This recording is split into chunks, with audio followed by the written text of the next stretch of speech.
El informe de nosotros es sobre una integración de unas técnicas que son un poquito nuevas hasta cierto punto. O sea, la integración en el enfoque integrativo es un poco nuevo, porque en ella lo que vamos a hacer es unir, ¿no?, lo que es la electroacupuntura, la moxibustión y el uso de aceite resino aplicados en el ombligo. De ahí el título de esta informe, que es la integración holística de la electroacupuntura, moxibustión y aceite resino aplicados en pacientes adultos con desequilibrios digestivos en la urbanización La Florida, que es donde realmente yo fue la investigación. Claro, esta investigación no es desde el comienzo del evento que empezamos con el diplomado, sino que yo llevo años trabajando con esto. Y bueno, lo único que hicimos fue hacer una integración más de una técnica que es el uso del aceite resino como tal, por sus propiedades. ¿Qué pasó con este informe? Vimos la necesidad que hay con respecto a los problemas de desequilibrios digestivos que existen, que se puede acotar que casi fundamentalmente estos problemas digestivos son los que van a dar paso a múltiples enfermedades. Estos habitantes de esa localidad, de esa urbanización, presentaban molestias, dolores, hipo, estrés, y notamos también que habían otros acotes como desequilibrantes en los problemas digestivos. De este informe es que vean una vez más que una integración de varias terapias puede tener resultados, aún así siendo como la electroacupuntura, que es una terapia invasiva, como la moxibustión, que es parte de la medicina tradicional china, y como el uso del aceite resino, que es una terapia de la parte natural. Entonces hacemos una integración de todos estos elementos con el objetivo de lograr un avance y acelerar un poquito más todo esto. ¿Por qué? Porque todos estos desequilibrios traen todos los problemas metabólicos, los problemas emocionales y los problemas de ansiedad y el estrés. ¿Qué pasa con eso? Que la mayor parte de las veces cuando las personas se dan esa mala alimentación y esa automedicación o medicación excesiva o una sobredosis de algunas plantas por el desconocimiento, aparece que los habitantes pueden tener la pérdida de la motilidad intestinal, que es clave dentro del intestino delgado. Y en uno de los casos clave, en una disbiosis en la parte intestinal. Entonces, claro, ¿qué pasa con eso también? Que logramos también con esto que el sistema de salud local no se colapse como tal. ¿Por qué? Porque si por allá, por acá y por varios lugares uno trata de trabajar con todas esas técnicas, pueden aliviar que esos hospitales y que esas localidades se llenen demasiado. Y nosotros colaborar con la parte de salud. Así. Entonces, bueno, la integración de esta terapia, nosotros pretendemos lograr develar los sentidos y significados que asignan esta integración, comprender los elementos significativos que le asignan a esta integración, interpretar el significado que tienen para estos habitantes la integración de estas tres terapias como tal, y generar una aproximación teórica de reflexiones ontológicas, epistemológicas, axiológicas que aborden esta integración. Y sobre la base de esto, nosotros pretendemos abordar una vez más el uso de estas tres técnicas en esta persona va a ser una alternativa viable y efectiva para los problemas digestivos. Estos problemas digestivos van a dar paso a que afecten la calidad de vida de los individuos, impidiendo participar plenamente en sus actividades diarias y sociales. Ahora, para evitar estos problemas, se tienen que proveer de opciones y tratamientos efectivos y naturales que ayuden a mejorar la salud general de la población, permitiendo a los individuos llevar una vida más activa y participativa en la comparada, saber hasta inclusive que la acupuntura, que la moxibustión, que la ventosa, que la fitoterapia es parte de la cultura china y que lleva años implantada, porque desde la época de Hipócrates se usaba la ventosa. Entonces, ese conocimiento a través de estas terapias ellos logran tener una visualización más de todos los elementos que se puedan usar. Y claro, aclararle que no solamente es parte de la medicina tradicional china, porque el uso de los aceites, por ejemplo, en este caso yo utilicé el aceite resino, pero hay otras cosas que se pueden usar. Y a través también de la integración de esta terapia se notó que se puede reducir el absentismo laboral y aumentar la productividad. Usted se puede caer, usted se puede doblar un dedito, pero usted tiene la otra mano, usted puede coger una muleta. Pero cuando usted tenga problemas de desequilibrios intestinales, digestivos, le va a ser difícil ir al trabajo. Es muy difícil. Inclusive cuando usted come o cena, ya esa parte del día de usted se fastidió. Ya usted no quiere estar en ningún lado. Y ahí se ve bien claro todos los síntomas que estamos comentando. El estudio puede propiciar evidencia científica que respalda la implementación de las políticas de salud y el uso de terapias como la acupuntura y la moxibustión, impulsando una mayor inversión en la investigación y en la formación, que es lo que realmente estamos haciendo. Por ejemplo, el doctor Cato fomentando con estos diplomados, que la gente conozca un poco más de todas estas técnicas y que tengan herramientas para poder trabajar a la población y a los habitantes. Bien, esta investigación se trabajó el paradigma cualitativo, viendo el método fenomenológico y en la hermenéutica. El método fenomenológico fue a través de interactuar con estos actores sociales, que son los que nos nutrieron a nosotros de esta investigación, y ver cómo ellos daban sus experiencias y aportaban a la investigación.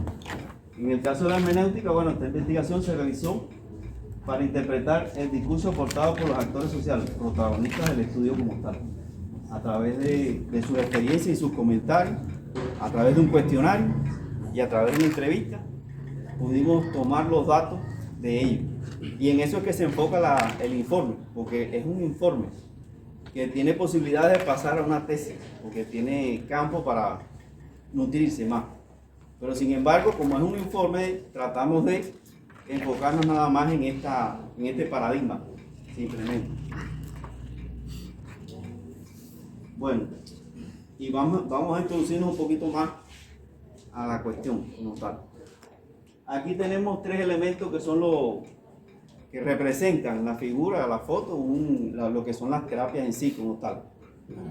La moxa, que es un tabaco, especie de tabaco elaborado con artemisa, que ese es el que se utiliza dentro de las técnicas de la medicina tradicional china, muy usado por mucha gente, inclusive hasta los llamados brujos, porque la artemisa es muy limpiadora y tiene un poder fuerte. A pesar de que la artemisa que tenga un grado de combustión de 6.800, de 600 a 800 grados, cuando la aplicamos indirectamente sobre el ombligo, que tenía el aceite resino, ella va a andar por unos 40 a 50 grados, pero es muy efectiva. Inclusive cuando la usaban los tratamientos míos, en la zona de los puntos Benchen de la espalda o los puntos mudos de la parte frontal del cuerpo, que realmente es este último apunte y acote donde vamos a trabajar. El aceite de resino, que tiene sus propiedades y sus cualidades específicas, no solamente usa de la parte científica como tal. Como tal, de la parte de la electroacupuntura se conoce desde el siglo, por ejemplo, del siglo XIX, Jean-Baptiste Saldier, creo que es como se llama, y me disculpan que no tenga la terminología directamente por los nombres, porque realmente no me enfoco en eso, sino en los hechos. Él fue casi prácticamente el padre de la electroacupuntura, porque fue el que implementó el uso de estas corrientes sobre las agujas de acupuntura. Aunque inclusive lo podemos retomar mucho más atrás, cuando empezaron a usar a través de las corrientes de las que ¿qué se llama? Bueno, los peces esos que dan corriente. Okay. Esos fueron los primeros que se empezaron a usar. Anguilas. Las anguilas. Y los pez torpedos, que eran especies que implementaban estímulos eléctricos. Entonces, eso se usó y desde ahí empiezan los antecedentes históricos de la electroacupuntura. Hoy en día existen, por ejemplo, uno de los exponentes mayores está en la escuela europea con el acupuntor de la antigua escuela de acupuntura de Italia, Juan Magnini, creo que Mignani se llama él. Él fue el que inventó la electroneuroacupuntura haciendo un complemento sobre lo que son los basamentos de la medicina tradicional china, la anatomía, el recorrido de los nervios de la parte esta médica y la implementación de la corriente sobre esto. Y desde ahí se empieza a trabajar con la electroacupuntura buscando un protocolo más próspero y teniendo tremendos resultados. Aquí en Venezuela tenemos de ejemplo la Escuela de Herencia Luminosa en Caracas, que tiene tremendo reputación porque ya es internacional con el profesor Julio Méndez y que ha implementado también la electroacupuntura con grandes beneficios. Es un poco desconocida, pero tiene mucho potencial con todas las inflamaciones. Y bueno, esta es la integración de estas tres. Bien, para la investigación se utilizó un equipo profesional sobre el ombligo. Bueno, al comparar los resultados del pretratamiento y posttratamiento, para evaluar estas efectividades, ¿qué fue lo que vamos a medir en este cuestionario? La frecuencia e intensidad de los síntomas, la calidad de vida, la satisfacción con el tratamiento y las terapias utilizadas. Claro, en este caso no somos tan factibles para haber hecho tantos cuestionarios y habérselos repartido a todo el mundo. Pero bueno, el cuestionario de preguntas se enfoca en esto principalmente. A cada paciente se le fue entrevistando, se le fue pasando el cuestionario y fuimos obteniendo una serie de datos. Pásala. En este caso, en la parte de los síntomas, tabulamos con 3 parámetros: frecuente, a veces y siempre. Y después, en el caso de posttratamiento, los resultados arrojan que en el caso de siempre lo tuvimos que cambiar a nunca, según las respuestas de cada paciente. ¿Qué demuestra esto? Que al principio, en el pretratamiento, el estreñimiento, casi que la mayor parte, muy poco, faltaron 10 participantes nada más para plantear que sentían el estreñimiento frecuentemente. 45 tenían diarrea y la mayor parte tenía inflamación, hinchazón, un acote, porque de repente pueden preguntar, inflamación, hinchazón. Como este corte es un corte informativo que no es de tesis, y además estamos trabajando con habitantes y población, y el corte cualitativo y los 2 métodos que utilizamos son el fenomenológico y el hermenéutico, decidimos por colocar hinchazón porque es un término más de la calle. Y además es enfocado simplemente a los problemas circulatorios e inflamación. En el caso de la inflamación es un término médico que ya va más allá, va hacia la parte inmunológica. Entonces decidimos colocar en el cuestionario para que sea más viable esta palabrita. Y sin embargo, hablamos dentro del informe palabras más técnicas como la inflamación. Entonces, esa era la cosa que quería hacer. Entonces, bueno, al ver la frecuencia en el posttratamiento nos dimos cuenta que el dolor abdominal, por ejemplo, en la parte esta de dolor abdominal, 65 personas ya estaban presentando que no estaban presentando el dolor abdominal. En el caso de la hinchazón, prácticamente, frecuentemente 15 personas nada más.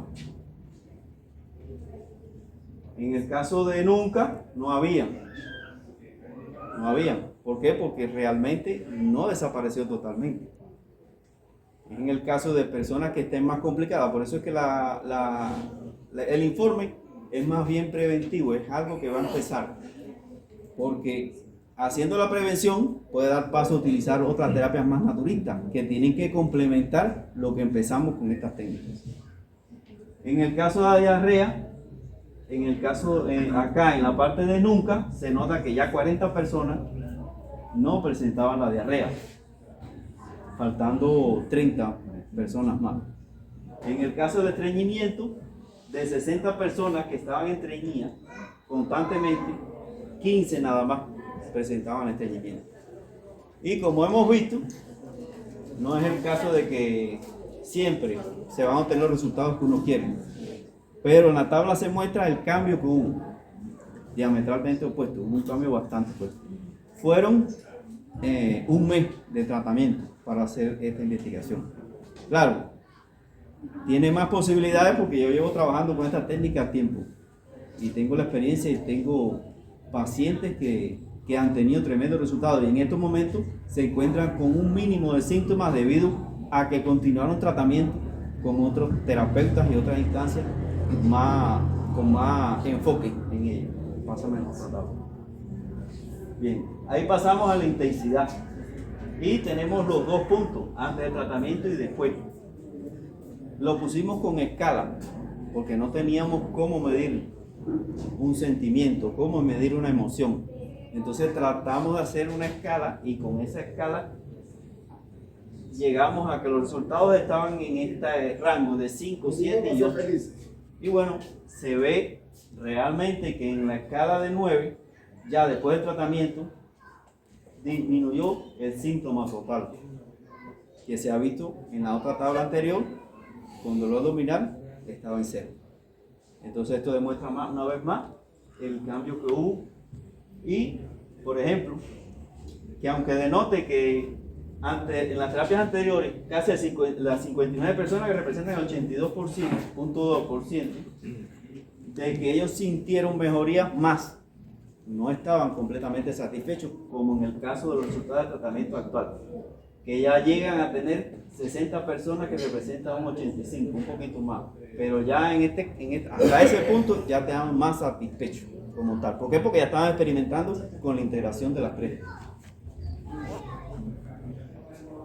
Bien, aquí tenemos las terapias utilizadas. Aquí hay dos tablas, está esta y la que va detrás.